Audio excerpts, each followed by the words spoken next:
The Zambian Kwacha has been ranked the second best performing currency in Africa this year, appreciating by 16% year to date, according to the latest World Bank Africa's Pulse report. The World Bank attributes the Kwacha's gains to progress in debt restructuring, lower oil import costs, and a temporary increase in the supply of United States dollars as a result of higher domestic demand for the local currency to meet tax obligations. The report notes that several African currencies have strengthened in 2025, supported by more accommodative financial conditions, increased foreign exchange flows from the market reforms, higher foreign direct investment inflows, and a weaker US dollar. The Ghanaian cedi leads the continent with a 20% appreciation over the first 8 months of 2025, following last year's 19% decline. The World Bank links the recovery to tight monetary and fiscal policies, increased export revenues from cocoa and gold, and improved market sentiment following Ghana's debt restructuring. Meanwhile, the South Sudanese pound and the Ethiopian birr are the weakest performers, recording year-to-date declines of more than 10%.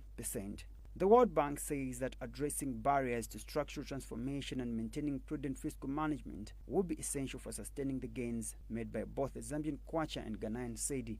Meanwhile, the 2025 International Monetary Fund (IMF) World Bank annual meetings officially open Monday, October 13, 2025 in Washington, D.C. Finance and National Planning Minister Kwacha, who is leading Zambia's delegation, says the country's engagement at the meeting will focus on deepening cooperation with development partners, investors, and the global community. He says the approach is aimed at ensuring Zambia accesses opportunities that can sustain the country on a strong path of stability, transformation, and inclusive growth. Dr. Msokotwane says this reflects the government's ongoing efforts to strengthen social sector interventions and promote investment in mining, agriculture, tourism, and infrastructure through public-private partnerships. The minister is accompanied by Secretary to the Treasury Felix Nkulukusa, Bank of Zambia Governor Dr. Den Kalilia, Zambia Revenue Authority Commissioner General Dingani Banda, and Permanent Secretary for Budget and Economic Affairs Mwaka Mukubesa. On arrival in Washington, Dr. Msokotwane was received by Zambia's ambassador to the United States, Dr. Chibamba Kanyama,